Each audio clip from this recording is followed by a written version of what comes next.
사람들이 살아온 지난 날들을 이렇게 돌아보면서 때로는 후회하기도 하고 참 잘했구나 그렇게 생각하는 것의 기준이 뭐냐면 선택입니다. 선택. 그때 내가 이렇게 했더라면 더 좋았을 것을, 그때 이렇게 해서는 안 되는 건데, 이 선택에 대한 부분을 가지고 우리는 많이 후회하기도 하고 또 우리의 삶을 돌아보기도 합니다. 그러나 그 선택은 선택이 있게 만드는 그 요소가 우리 마음속에 있다는 겁니다. 그러니까 무엇이 나에겐 더 중요하고 더 소중한 것인가 따라서 우리가 선택을 하게 되는데 이것을 가치관이다 그렇게 이야기합니다. 자기 속에 있는 이 가치관 때문에 우리는 그것을 그렇게 느끼기도 하고 또 그렇게 선택하고 행동하게 되는 것입니다.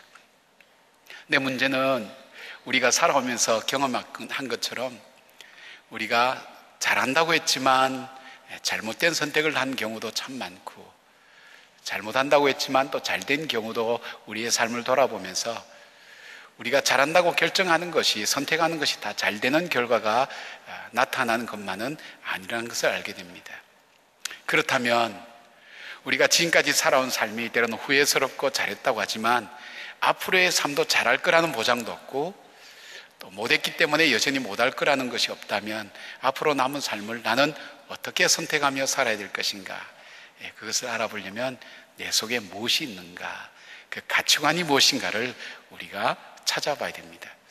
하나님께서 오늘 에서와 야곱이라는 같은 부모 밑에서 같이 태어나고 거의 동시에 태어나고 같은 환경 속에서 자란 이 쌍둥이, 이 두 사람의 삶을 뚜렷하게 비교함으로 인해서 우리가 어떤 선택을 하며 살아야 될 것인가를 우리에게 교훈으로 말씀하고 있습니다. 우리가 잘 아는 것처럼 오늘 이 본문에 나오는 이 팥죽 사건을 중심으로 이루어지는데, 이삭에게는 두 아들이 있었습니다. 에서와 야곱이라는 아들이 있었는데 두 사람이 배에서부터 다투죠. 서로 먼저 나가겠다고. 에서가 먼저 나오니까 야곱이 억울해서 그 발꿈치를 붙들고 따라 나옵니다. 그의 갈등은 계속 시작됩니다. 보니까 본문 시작할 때 보니까 장성한 후라하는 거 보니까 그들이 잘 자랐어요. 에서는 남성답게 자라고 야곱은 딸처럼 그렇게 가정에서 잘 자라게 된 것을 보게 됩니다. 근데 어느 날 에서가 사냥에서 돌아와서 배가 출출할 때에 야곱이 팥죽을 쓰고 있었는데 팥죽을 달라고 하니까 야곱이 주장한 것이 뭐냐면 당신이 갖고 있는 그 장자권을 나에게 넘기면 이 팥죽을 주겠다고. 그렇게 해서 거래가 성사되어서 이 사건이 계속해서 전개됩니다. 이 사건이 자신들의 운명을 나눈 것이 아니라 그렇게 살아왔던 삶이 이 사건을 통해서 나타나는 것을 하나님께서 우리에게 보여주시면서 어떤 선택을 하고 우리가 살아야 될 것인가, 그 교훈을 우리에게 주시는 것입니다. 이 시간 존엄분도 계시는데 존엄분들은 자는 게 남는 거라는 확실한 가치 기준을 가지고 있기 때문에 푹 주무시는데 저는 주무시는 거 상관하지 않습니다.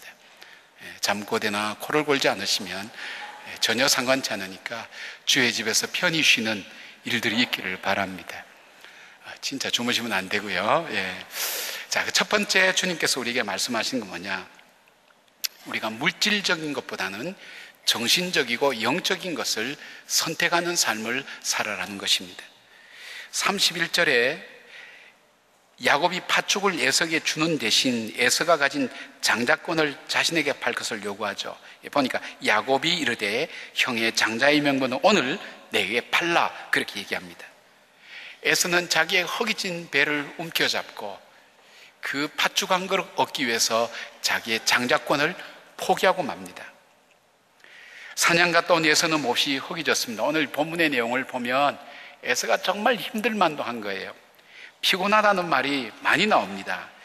30절 보니까 에서가 자신이 지금 피곤하다 그랬고 29절에는 주변 사람이 볼 때 에서가 들어와서 심히 피곤했다 그랬는데, 여기 심히 피곤했다는 표현은 이 땅에 물이 없어서 황무지가 되어서 더 이상 거기는 식물도 자랄 수 없을 만큼 메말라 버린 상태를 말하는 거예요.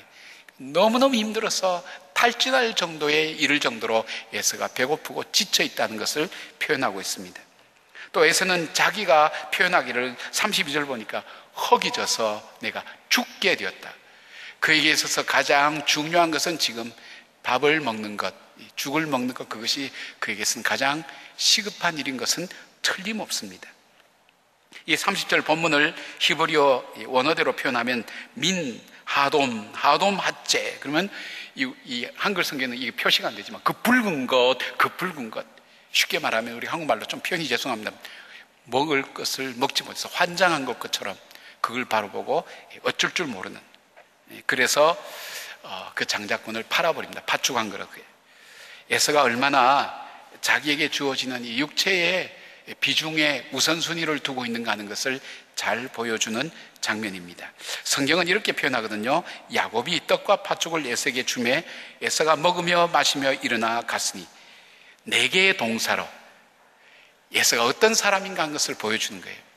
그가 그토록 죽겠다고 했던 그가 팥죽을 주니까 그것을 먹으며 마시며 일어나 갔으니, 팥죽 외에는 자기가 더 바랄 것이 없다는 거예요. 장자권에 대해서도 별 미련이 없다는 거예요. 내 배가 채워지고 내가 이렇게 만족하게 되고 내가 살게 되면 그것이 나에겐 더 이상 바랄 것 없다는 그런 어떤 선택의 삶을 보여주고 있습니다. 그런데 이 장자의 권이라는 것이 얼만큼 소중한가 하면, 이스라엘 나라에서 에서가 이 장자권의 중요한 것을 몰라서 그런 게 아니에요. 성경 보니까 이 장자권을 멸시했다 그랬어요. 무시했다 그랬어요. 그것의 가치를. 그러니까 가치를 어디에 더 뒀냐면 자기가 배가 부르고 육체적인 만족과 물질적인 풍요로움에 우선순위를 두고 있는 것을 보게 됩니다. 이 장자권은 이렇게 특별히 아브라함 가문에서 이 장자권은 세 가지 특권이 포함되어 있는데, 첫째는 가나안 땅을 상속받을 이 권한이 있고, 그 다음에 아버지의 축복을 받을 권한이 있고, 자기 자녀를 축복할 권한이 바로 이 장자권에서 나옵니다. 또 모세율법 보니까 이 장자권이 아버지의 권위를 계승하며 아버지의 재산 중 두 몫을 분기수로 상속받는 막강한 책임과 권리가 주어지는 굉장히 중요한 겁니다. 파축과는 비교가 되지 않는 거죠. 소중한 것이지만 이 장자권을 에서는 자기 현실적인 문제 앞에, 물질적인 문제 앞에 장자권을 팔아버리게 됩니다. 여러분, 이게 에서만 그런 게 아니라 우리도 그렇습니다. 오늘 이 본문은 현실의 급박한 상황, 에서의 긴박한 상황을 절대 축소해서 얘기하지 않습니다. 그가 그럴 수밖에 없었노라고 그렇게 설명할 수 있을 만큼 그에게 있어서 물질의 필요성, 먹는 것의 중요성에 대한 부분을 충분히 부각하고 있습니다. 그럼에도 불구하고 하나님은 그렇게 해서는 안 된다는 겁니다. 하나님은 그의 나라와 의를 먼저 구하라고 말씀합니다. 하나님은 물질이 중요한 것도 아십니다.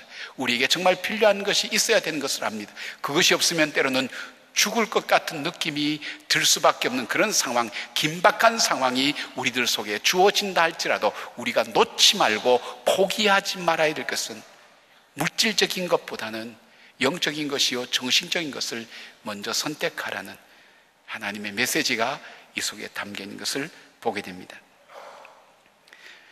요즘 물질 보면 물질 때문에 우리 가정이 많이 나누어지지 않습니까? 부모와 자녀 간에도 물질 때문에 마음이 상해서 부모가 자녀에게도 가지 않고 자녀가 부모에게도 가지 않는 그런 일들도 많이 바라보고요. 형제 싸우는 것은 뭐 보통이고요. 부부 간에도 이런 일들이 많이 일어나지 않습니까? 얼마 전에 보니까 60 넘은 이 부인이 자기 남편에게 있는 보험금을 타기 위해서 남편을 살해하는 위장을 하기 위해서 불을 질렀어요. 근데 자기가 빠져나오지 못해서 같이 죽은 거예요. 여러분, 그 사건 보면서 마음이 참 이상한 거예요. 한번 생각해 보세요. 3,000년 이상 살을 맞대고 자녀 낳고 살아온 이 부부가 돈으로 감히 따질 수 없는 더 가치 있는 어떤 관계와 사랑과 정과 그리고 함께 나눠야 될 삶이 있음에도 불구하고 그것보다 더 중요한 자기 육체의 만족과 물질을 위해서 그 남편을 팔아버리는 그 마음을 갖고 있는 이 세대의 마음들을 여러분, 우리가 어떻게 보면 좋을까요? 사실인지 아닌지 모르지만 요즘 총회장 선거 때문에 날라오는 이렇게 보면 교회에서 이 건축하는 과정에서 하나님의 돈을 자기 개인으로 전용하면서 쓰는 것을 보면 영적인 거든 정신적인 거든 자기의 물질을 위해서 채우기 위해서 나가는 그런 세태 속에서 살아가는 삶이 오늘 우리가 살아가는 삶의 모습이라는 겁니다. 사랑하는 여러분, 물질 때문에 가정 해체하지 말기를 바랍니다. 남편이 돈 벌어지 못한다고 이제 살기 어려워, 그렇게 해서 남편 버리지 말기를 바랍니다. 왜냐하면 그것 이상의 무엇인가 하나님 우리에게 주신 정신적이고 영적인 어떤 것이 그 안에 있다는 것을 귀중히 여기라는 것입니다. 우리가 힘들어도 해야 될 도리를 따라서 우리가 살아갈 수 있다는 것, 아무리 긴박하고 힘들다 할지라도 우리가 해야 될 일이 있다는 것을 하나님께서 말씀합니다. 물질을 선택하며 나갔던 사람의 삶의 마지막, 그리고 정신과 영적인 것을 선택하며 살아갔던 삶의 마지막을 우리는 야곱과 에서라는 삶을 통해서 우리에게 분명히 극단적으로 하나님 보여주고 있습니다.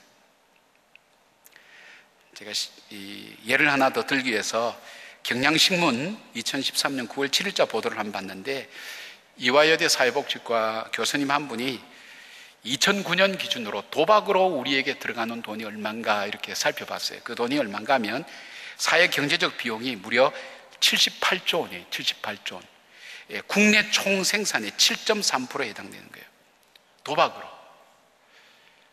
도박은 여러분 뭐 중독도 있지만 도박으로. 이게 술도 마찬가지 아니에요. 여기에다가 술까지 합치면 돈 엄청날 거예요. 지금 서울시에만 이 무상보육, 그러니까 어린아이 무상보육 들어가는 돈이 1조 아마 5천억 정도 된다 그래요. 근데 예산 없어서 지금 난리 아닙니까? 우리 복지 예산 없어서 난리 아닙니까? 돈이 없습니까? 아닙니다. 우리나라 가임, 임신 가능한 여성의 5명 내지 4명 중에 1명이 술집과 관계된 일에 종사하고 있다는 것을 알고 계십니까? 우리가 돈이 없어서 못하는 게 아니라 그 돈을 더불어서 함께 나누고, 그리고 서로 위로하고 사랑하는 그 마음과 그 정신적이고 영적인 가치를 갖지 못하기 때문에 철저하게 물질적으로 중심으로 갈 때 이 세상은 점점 어려워지고 힘들어지게 되는 것을 보게 됩니다. 세상이 힘들어지면 자기만 괜찮나요? 아닙니다. 함께 무너진 것을 봅니다. 왜 그럴까요? 오늘 에서를 보면 34절 마지막 부분에 에서가 장자의 명분을 가볍게 여기며더라. 이것이 얼만큼 중요한지를 가볍게 여기는 거예요. 가정의 가치, 가족의 가치, 더불어 살아가는 삶의 가치를 가볍게 여기게 되면 우리는 에서처럼 오늘 나에게 당장 필요한 것, 그것을 선택하며 물질 중심적으로 살아갈 수밖에 없다는 것을 보게 됩니다. 이 가볍게 여김이었다는 이 와이베즈라고 하는 이 단어는 계속적으로 에서의 삶은 끊임없이 하나님께서 주신 이 장자권에 대해서는 멸시하고 자기에게 물질적인 것을 중심으로 선택해가는 인생을 살았더라는 그 의미와 마찬가지입니다. 사랑하는 여러분, 물질 때문에 우리가 해야 될 도리를 하지 못하고 물질 때문에 나누어지고 다투고 싸우는, 이 명절이 돌아오면 특별히 재산 분배 때문에 형제간에 그런 부분 많지만, 여러분 세상에서 썩지 않을 것을 찾고 구하는 여러분의 지혜와 은혜가 가정 속에 주신 하나님의 진정한 가치와 아름다움과 화목함을 찾는 그런 기회가 되고 그런 선택을 하실 수 있는 시간이 되셨으면 좋겠어요. 경제 문제가 가장 시급하죠. 오늘 에서처럼 나는 오늘 이 돈 안 벌면, 이 돈 아니면 나는 죽어 하는 그 상황이 될지라도 주님께서 우리에게 원하시는 삶, 정말 너가 복귀를 원하니? 그런 물질을 선택하는 것보다는 정신과 영적인 것을 선택하라는 것. 손해가 많겠죠. 그렇지만 주님께서 우리에게 그것이 유익하고 복된 것임을 에서와 야곱을 통해서 보여주고 있습니다. 이번 명절 때 여러분의 가문과 가정 속에 나누어진 마음들, 깨어진 마음들, 부서진 마음들이 하나 되는 그런 선택들이 여러분의 마음에서부터 이루어지는 그런 역사가 있기를 바랍니다. 두 번째로 하나님께서 이 두 사람의 삶을 통해 우리에게 교훈하신 내용이 뭔가 하면 현실적인 것보다는 미래적인 것을 선택하라는 것입니다. 33절 보니까 야곱이 이르되 오늘 내게 맹세하라. 에서가 맹세하고 장자의 명분을 야곱에게 반지라. 허기진 에서는 기다릴 틈이 없었어요. 지금 여기에 이 삶이 나에겐 중요해. 그리고 그 다음 더 중요하다고 여겨진 그것은 그때 가서 생각하면 돼. 지금 중요한 것은 바로 나에게 이거야. 이 에서에게는 미래에 대한 생각이 없어요. 지금 내가 겪고 있는 이 문제, 내가 당하고 있는 이 문제, 내가 겪고 있는 이 어려움의 이 문제가 나에게선 가장 중요해. 미래는 별로 중요치 않아요. 여러분, 죄를 짓는 사람들 보면요, 정말 어리석어요. 한 치 앞도 조금만 생각하면 달리 생각할 건데 그걸 못하는 거예요. 자꾸 상담하게 되면 일 후에 일어날 일을 자꾸 비주얼라이즈 시켜줘, 보여주는 거예요. 당신이 이렇게 하고 난 다음에 어떤 결과가 올 것인가. 이걸 누가 옆에서 도와주면 좋은데 그거 없는 사람은 지금 오늘 이 자리, 내가 만난 문제, 이것이 나에겐 가장 소중해. 여러분 그렇게 생각합니다. 여러분, 죄송한 말씀입니다만 우리의 부모님들이 오늘 여기 내가 만나는 문제, 이것이 중요해, 그런 가치관과 생각을 선택하고 살았다면 오늘 저와 여러분 모습은 이 자리에 없습니다. 우리 어머님들, 우리 할머님들 보십시오. 머리에는 뭘 이고 젖은 한쪽 내어서 아이를 먹이고 뭘 들고 이렇게 해서, 여러분 한번 보십시오. 저렇게 해서 교육시키지 않았습니까? 생선 장사 아침부터 나와서, 새벽부터 나와서 생선 비린 나는 거 팔면서 그거 모아가지고 아이들 등록금 대고, 그것 때문에 공부하는 분들 여기 계실 거예요. 미래를 생각하고, 내 자녀의 미래를 생각하고, 이 나라의 미래를 생각했던 그 사람들의 삶, 그러기 때문에 오늘 내가 해야 될 걸 포기하고, 그리고 미래를 선택했던 그 삶 때문에 오늘 우리가 있다면 오늘 우리의 삶은 어떻게 할까요? 다들 돈 때문에 어렵다, 힘들다 해서 점점 움츠러들고 우리가 머물러 있다면 우리에겐 더 큰 어려움이 오게 되어 있습니다. 여러분, 제가 광고 시간에도 말씀드렸지만 교회가 어려워지면 제일 먼저 끊는 것이 선교 사역입니다. 그 다음에 끊는 것이 교육입니다. 그리고 그것이 잘한 것으로 생각합니다. 아닙니다. 우리가 다른 걸 포기하더라도 해야 될 것은 선교입니다. 왜냐하면 그것은 교회의 본질이기 때문입니다. 교육입니다. 왜냐하면 그것은 바로 나의 미래요, 우리의 미래이기 때문입니다. 교육을 잃어버린 사람들, 미래를 잃어버린 사람들, 그들에게는 새롭게 주어지는 미래가 없는 것을 저는 많이 보았습니다. 제가 비교적 가까이서 어릴 때부터 두 가정을 보았습니다. 한 가정은 잘 사는 가정입니다. 거기에 만족합니다. 그리고 아이들이 공부하든 말든 그냥 내버려 둡니다. 한 가정은 어려운 가정입니다. 그러나 그 어머님은 그 자녀들의 공부에 최선을 다합니다. 자기는 못 먹어도 못 입어도 안 입어도 그 자녀들을 닥달하면서 공부를 시키고, 지금 30년 40년 지난 데 보면 양 가정이 완전히 나눠졌어요. 한 가정은 미래가 없어요. 지금 한 가정은 지금 풍성해지는 거예요. 우리가 미래를 향해서 우리의 삶을 바라보면서 그 일을 위하여 오늘 선택할 수 있다면 오늘 우리가 더 어려울 수도 있지만 그러나 우리의 미래는 달라진다는 것을 하나님 우리에게 말씀하고 있습니다. 춘원 이강수 선생은 1919년 도쿄 유학생의 28 독립선언서를 기초한 분입니다. 그 사건으로 상해로 망명해서 상해 임시정부에서 독립신문 발행을 하고 있다가 그는 21년 귀국해서 23년 동아일보의 편집국장을 지내고 33년 조선일보 부사장을 거치면서 언론계를 활약하면서 우리나라를 계몽하는 데 많이 힘을 썼어요. 1937년도 수양동우회 사건으로 투옥됐다가 반년 만에 병보석됐는데 이때부터 본격적인 친일 행위로 기울어졌습니다. 1939년도 친일 어용단체인 조선문인협회의 회장이 되면서 이름도 가야마 미스로라고 창시 개명을 했어요. 그가 조선의 미래를 위해서 그토록 애썼던 그가 어느 날 그것을 접고 현실 앞에 타협하면서 그가 조선에게 미래가 없고 일본에게 있다고 생각하는 그런 문장과 그런 글들을 여러 곳에서 발표하면서 조선의 미래를 생각하지 않고 현실만 바라봤던 춘원 이강수 선생입니다.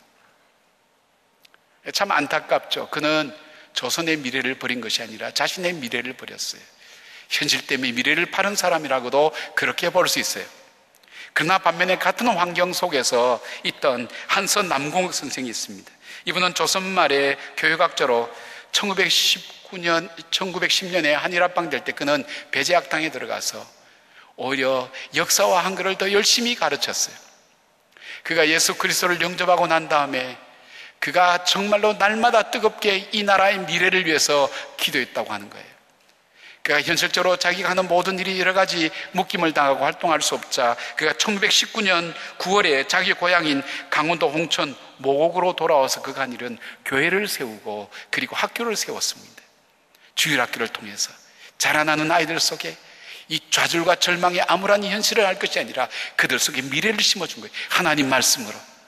그리고 이 모곡에 무궁화 7만 그루를 한때 심어서 이 무궁화를 이렇게 전국으로 이렇게 보급하는 일에 힘쓰면서 그가 지은 노래가 무엇입니까?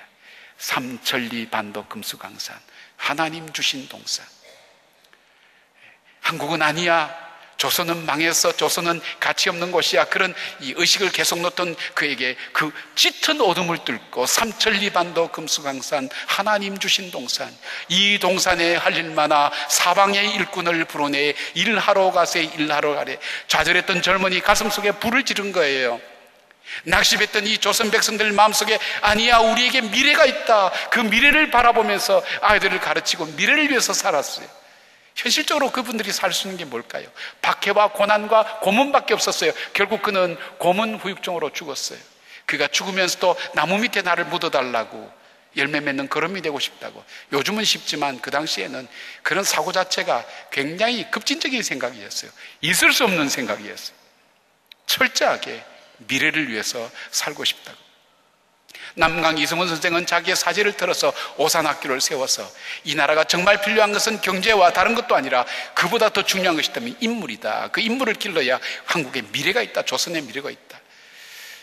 역사학자들이 이렇게 기독교가 우리나라 역사 속에 했던 큰 역할들을 자꾸 폄하해서 그렇지, 기독교 없이는 한국의 지금 이 모습을 상상할 수가 없습니다. 미래를 노래했던 사람들, 바로 그 사람들 때문에 오늘이 있다는 것을 보게 됩니다. 사랑하는 여러분, 오늘 우리의 믿음이라는 게 뭘까요?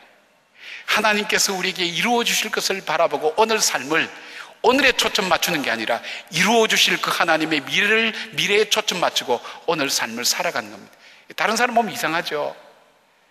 현실에 다 충실해도 모자라는 판에 여러분, 쓰고 남는 돈이 있어요? 없어요. 여러분, 돈은 남을 리가 없어요. 항상 모자라게 돼 있어요.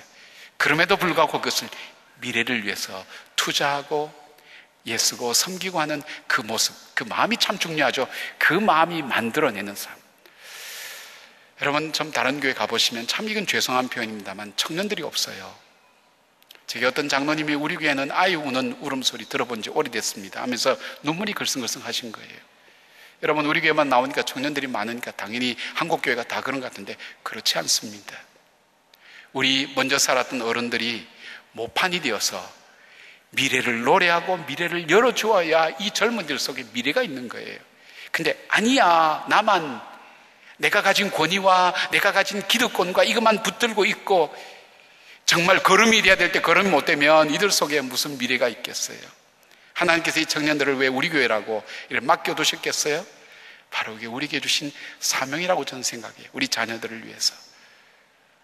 여러분, 오늘 우리의 현실은 어렵습니다. 그러나 현실 앞에 낙담하지 아니하고 바로 하나님께서 열어가시는 그 미래를 우리가 꿈꾸면서 그 미래를 향해서 우리의 삶을 오늘 초점 맞춰서 나가는 그 용기와 힘, 그리고 하나님께 주시는 그 힘을 가지고 믿음으로 걸어갈 때 하나님께서 역사하시는 그 능력을 우리가 체험할 수 있습니다.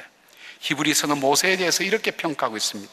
11장 24절 26절 믿음으로 모세는 장성하여 바로의 공주의 아들이라 칭함받기를 거절하고 도리어 하나님의 백성과 함께 고난받기를 잠시 죄악의 낙을 누리는 것보다 더 좋아하고 그리스도를 위하여 받는 수모를 예굽의 모든 보화보다 더 큰 재물로 여겼으니 이는 상 주심을 바라봅니다. 지금 바로 공주의 아들이라는 정말 부유하고 풍요롭고 아름다움이 있지만 그것보다 하나님의 백성들과 함께 고난을 선택하는 모세, 바로 그 사람이 믿음의 사람이라고 성경은 이야기합니다. 그 모세를 통해서 하나님은 이스라엘 백성의 미래를 열어갔습니다. 여러분 통해서 여러분 가정에 미래가 열려지는 역사가 있기를 바랍니다. 여러분을 통해서 우리 한국교회의 미래가 열려지는 역사가 있기를 주의 이름으로 축원합니다. 현실에 매이지 않고 미래를 바라보며 살 수 있는 사람, 꿈꾸는 사람, 비전 있는 사람, 바로 그런 사람들에서 세계 역사는 주도되어 온 것을 보게 됩니다. 오늘 우리 세상을 지배하고 있는 흐름이 뭘까요? 물질주의와 실용주의입니다. 기업의 경영의 마인드가 일상생활까지 깊게 들어와서 모든 영역을 장악해버렸습니다. 이것이 포스트 모더니즘 사상과 함께 현실을 통해서 미래는 열린다는 새로운 신앙을 우리에게 가져다 주게 되었어요. 하나님의 약속과 언약이 아니라 현실적으로 오늘 무엇을 갖고 있느냐가 미래를 열어가는 힘이 된다는 정말 잘못된 신앙을 오늘 우리 현대인들에게 심어주고 있다는 것입니다. 그러니까 요즘 크리스찬들은 하나님 나라 사모하는 것 없어요. 하나님 뜻 바라보면서 그 소망을 바라보고 가는 사람이 그렇게 많잖아요. 천국과 지옥은 우화나 동화에 나오는 이야기로 그렇게 삶 속에서 아무런 역할을 우리 삶 속에 영향을 주지 못하는 것을 보게 됩니다. 사랑하는 여러분, 오늘 나에게 힘들다고 좌절하지 마시기를 바랍니다. 우리에게 하나님의 약속과 성취, 그 사이에 살아가는 우리들 속에 이루어 주실 그 하나님을 바라보며 이 고난 가운데서도 그 미래를 바라보는 그 용기의 발걸음을, 믿음의 발걸음을 오늘 걷기를 바랍니다. 풍요 속에 머물지 말기를 바랍니다. 그 풍요를 통해서 더 큰 하나님의 위대한 역사를 열어갈 그 사역 앞에 나에게 주신 그 풍요와 평안을 함께 나누고 쓸 줄 아는 그 지혜와 더 큰 은혜가 우리들 속에 있을 때에 우리 공동체의 미래는 분명히 달라지고 변화될 줄로 믿습니다. 하나님께서 두 사람을 통해서 우리에게 교훈하신 세 번째는 무엇인가? 인간의 판단보다는 하나님의 뜻을 선택하라는 것입니다. 영적인 것을 택하라는 것이죠. 에서와 야곱에서 찾아볼 수 있는 하나님의 교훈은요, 에서는요 어떤 사람이냐? 하나님의 뜻을 무시한 사람이에요. 그래서 에서에 대해서 성경에 뭐라고 했냐면 히브리서 12장 16절 17절에 이렇게 이야기하고 있어요. 음행하는 자와 혹 한 그릇 음식을 위하여 장자의 명분을 판 에서와 같이 망령된 자가 없도록 살피라. 너희가 아는 바와 같이 그가 그 후에 축복을 이어받으려고 눈물을 흘리며 구하되 버림바가 되어 회개할 기회를 얻지 못하였느니라. 여기 망령되다는 것은 뭐냐면 하나님 없는 것처럼 행동하는 게 godless action이에요. 생각 속에 하나님 없다고 생각하는 거예요. 이 시편 1편에 복 있는 사람 이렇게 할 때 악인의 꾀를 쫓지 아니하며, 이 악인의 꾀가 뭐냐면 윤리와 도덕적인 문제가 아니라 자기 사고와 생각 속에는 하나님이 없다고 생각하는 거예요.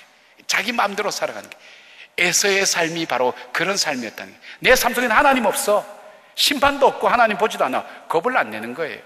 심판이 없는 사람이니까 겁날 게 뭐가 있어요? 아무 두려움 없는 거예요. 현실에 어려우면 그 현실 앞에서 죽겠다고 그렇게 거기서 좌절하고 절망하고 있어요. 왜? 하나님 안 계시니까. 풍요로우면 좋다고 그 풍요 누리면서 사치와 죄 가운데 들어가는 거예요. 여러분 잘 아는 이야기 있잖아요.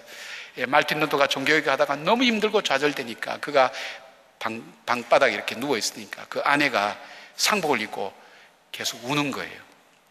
당신 왜 그러냐고. 누가 죽었냐고. 하나님이 돌아가셨다고. 무슨 소리냐 하니까 당신이 그렇게 절망하는 거 보면 하나님이 돌아가신 것이 틀림없다고.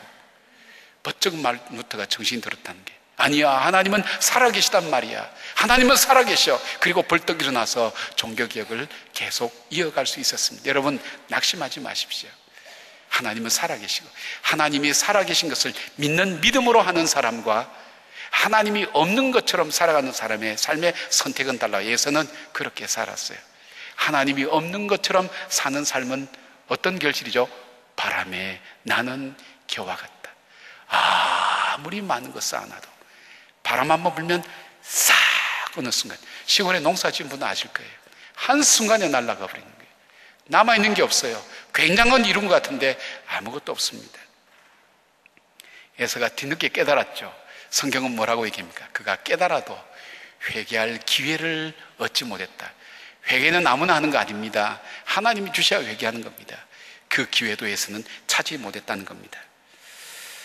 이 이스라엘의 장자는요, 우리가 정신적인 유산도 있지만 영적인 유산이 있어요. 그게 뭐냐면 하나님께 제단을 쌓을 수 있는 권한과 하나님께 제사를 드릴 수 있는 존귀하고 놀라운 권한이 있어요. 하나님께서 우리를 제사장이라고 부를 때에는 굉장한 거예요. 하나님께 예배 드릴 수 있는, 제단을 쌓을 수 있는 우리에게 자격을 우리에게 주시는 거예요. 엄청난 축복의 유산이에요. 그리고 이스라엘의 장자권은요, 메시아의 계보가 되는 거예요. 마태복음 1장 2절에 이렇게 되어 있어요. 아브라함이 이삭을 낳고 이삭은 야곱을 낳고, 원래 어떻게 돼야 돼요? 이삭은 에서를 낳고 돼야 되는데 왜 야곱이 됐을까요? 하나님의 약속의 구원의 계보에서 빠지는 거예요. 하나님이 없는 것처럼 사는 사람의 삶은 하나님의 축복과 구원의 계보에서 빠져버릴 수밖에 없는 거예요. 오늘 여러분은 풍요롭다고 또 어렵다고 하나님 계시지 않는 것처럼 그렇게 살아가는 것이 아니라, 하나님 오늘 내 삶에 계신 것을 믿음으로 고백하며 선택해 나가는 삶, 영적인 것을 선택하고 하나님 뜻을 선택할 때 또 다른 새로운 인생을 하나님께서 열어가시는 겁니다. 자, 여기서 보면 재밌는 것이 있어요. 이삭에게 각인되어 있는 신앙이 있어요. 지워지지 않는 신앙이 있어요. 그게 뭐냐면 여호와 이레 신앙이에요. 왜냐하면 자기에게는 너무나 충격적인 사건이에요. 자기 아버지가 자기를 죽이려고 했다는 것. 아라산까지 데려가서, 모리아산까지 데려가서 자기를 제물로 삼아서 죽이려고 하는 그 아버지를 보면서 그 청소년이 얼마나 충격받았겠어요. 칼을 들고 자기를 칠 때 얼마나 충격받았겠어요. 근데 아브라함아 하면서 하나님께서 이 수염소를 준비해서 제사를 지냈단 말이에요. 그 속에서 그가 가졌던 신앙의 굉장히 중요한 핵심은 여호와 이레, 하나님은 예배해 두신 분이다. 그 믿음이 이삭에게 있었어요. 이삭의 삶을 살펴보면 여호와 이레 하나님을 믿는 그 믿음이 눈에 보입니다. 근데 재미있는 일이 일어났어요. 오늘 이 장면 바로 앞뒤에 보면 이삭이 40에 결혼했는데 60이 되도록 자녀가 없는 거예요. 신기하죠? 여호와 이레만 하나님께 자녀도 준비시켜줘야 되잖아요. 하나님은 가만히 계시는 거예요. 그리고 드디어 이삭이 답답해서 여호와 이레 하나님이지만 자기가 믿어왔던 그 상식을 깨고 기도하기 시작합니다. 창세기 25장 21절, 이삭이 그의 아내가 임신하지 못함으로 그를 위하여 여호와께 간구하며 여호와께서 그의 간구를 들으셨으므로 그의 아내 리브가가 임신하였더니. 왜일까요? 하나님의 방법은요, 이삭이 기도하기를 기다리고 계시는 거예요. 오늘 야곱은 그가 신앙에서 문제가 뭐냐면 이미 자기 어머니와 함께 지내면서 정말 이 장자의 축복은 야곱에게 갈 것이라는 것을 어머니를 통해서, 예언을 통해서 이미 들었어요. 그러면 그것이 하나님 방법으로 이루어질 때까지 기다리면 좋은데 자기 임의로 이 축복을 탈취하고 얻으려고 하는 자기 방법대로 하나님의 축복을 임의로 자기가 가지려고 하는 거예요. 여러분, 야곱의 그런 선택의 결과가 뭘까요? 연단 가운데 들어가면, 연단 가운데 언제까지? 야곱이 깨어지고 부서지고 무너지고 꺾이고 박살날 때까지. 뭐가? 자기를 둘러싸고 있는 그 자아가 깨어질 때까지. 그래서 내 방법이 아닌 하나님의 방법, 하나님 뜻에 자기를 맞출 때까지 하나님은 계속해서 연단을 시키는 거예요. 여러분, 우리 방법대로 하면 뭐가 되는 것 같지만 하나님은 그 기뻐하지 않으세요. 하나님이 복을 주시고 예정된 것이라 할지라도 하나님의 방법대로 우리 하나님께서 행하시기를 기다리고 있는 것을 보게 되는 것입니다. 나중에 야곱이 자기를 내려놓는 장면이 창세기 43장 14절에 나옵니다. 요셉이 그 형제 하나를 구금해 두고 베냐민 안 데리고 오면 너희를 정탐꾼으로 알고 가만두지 않겠다 하니까 그 아들들이 와서 아버지에게 사정하는 거예요. 아버지, 베냐민 데리고 가야 돼요. 그러니까 야곱이 이제 한숨 쉬면서 하는 얘기예요. 내가 베냐민도 잃어버리고 요셉도 잃어버리고 베냐민도 잃고 형제도 잃고 내가 자식 다 잃어버리고 내가 이게 뭐냐, 그러면서 그 자녀들에게 하는 얘기예요. 전능하신 하나님께서 그 사람 앞에서 너에게 은혜를 베푸사 그 사람으로 너희 다른 형제와 베냐민을 돌려보내게 하시기를 원하노라. 내가 자식을 잃게 되면 이르리로다. 움켜쥐고 포기하지 않는 이 야곱. 그러나 그가 내가 자식을 잃게 되면 하나님께서 이 자식을 데려간다면 내가 순종하고 따르겠노라. 이거 될 때까지 험한 인생 살았어요. 사람이요, 자기가 가지고 있는 틀, 자기가 생각하고 있는 이 자기의 관점, 주관, 자기가 옳다고 생각하는 것, 그거 꺾기까지 참 어렵습니다. 고통입니다. 자기 기준 부신다는 거 힘듭니다. 야곱은 깨어질 대로 깨어진 다음에 이 고백을 드리고 바로왕 앞에 섰을 때 뭘 한지 압니까? 매 130년 나그네 인생 살았다고. 험한 인생 살았다고. 야곱이 말하는 험한 인생은 뭘까요? 자기 자아가 깨어지는 것. 얼마나 자기 주관이 강했으면요, 하나님께서 허리 환도뼈를 딱 쳐서 부러뜨려야 쩔뚝쩔뚝 절면서도 아직도 항복 안 하고 있는 거예요. 뭔가 이렇게 단단하고 다져진 무슨 뭡니까, 이 공처럼 깨지질 않는 거예요. 하나님의 방법대로. 사랑하는 여러분, 여러분의 방법과 여러분의 수단이 있을 거예요. 그러나 하나님은 그거 원치 않으세요. 오늘 야곱을 통해서 하나님의 방법대로 우리를 축복하기를 원하시는 게, 하나님의 방법이 뭘까요? 하나님 앞에 순종하는 것을 보게 됩니다. 사랑하는 여러분, 오늘 우리가 선택할 때 선택의 기준이 우리 안에 있어요. 그걸 가치 기준이라 그래요. 그것에 의해서 우리는 선택해요. 그것이 우리의 삶을 복되게 하지 못해요. 왜?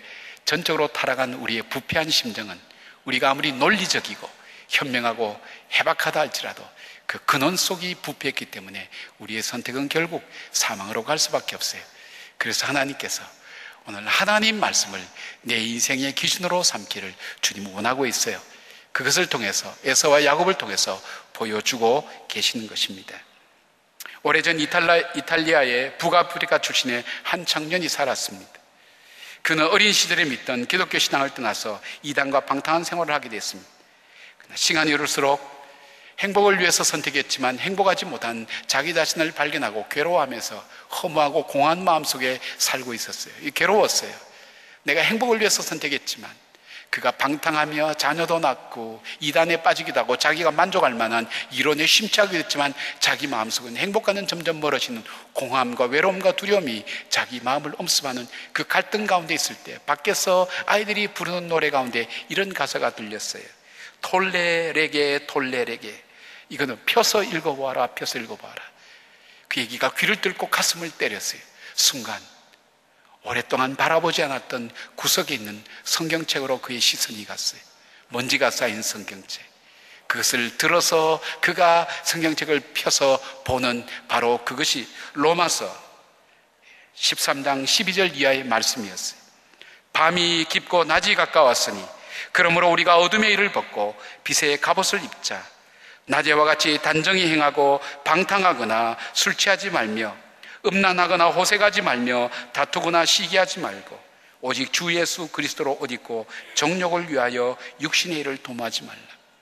자기가 옳다는 생각, 하나님이 계시지 않는 것처럼 자기가 자기 인생의 주인처럼 살아왔던 이 청년, 그리고 자기의 방법대로 무엇인가 이루려고 했던 그 삶 속에, 행복할 줄 알았던 그 속에 공허함이 찾아오는 그의 삶 속에 자기가 아닌 하나님 말씀으로 자기 인생의 기준으로 삼기 시작했어요. 그리고 세 가지 결심을 하게 되었습니다.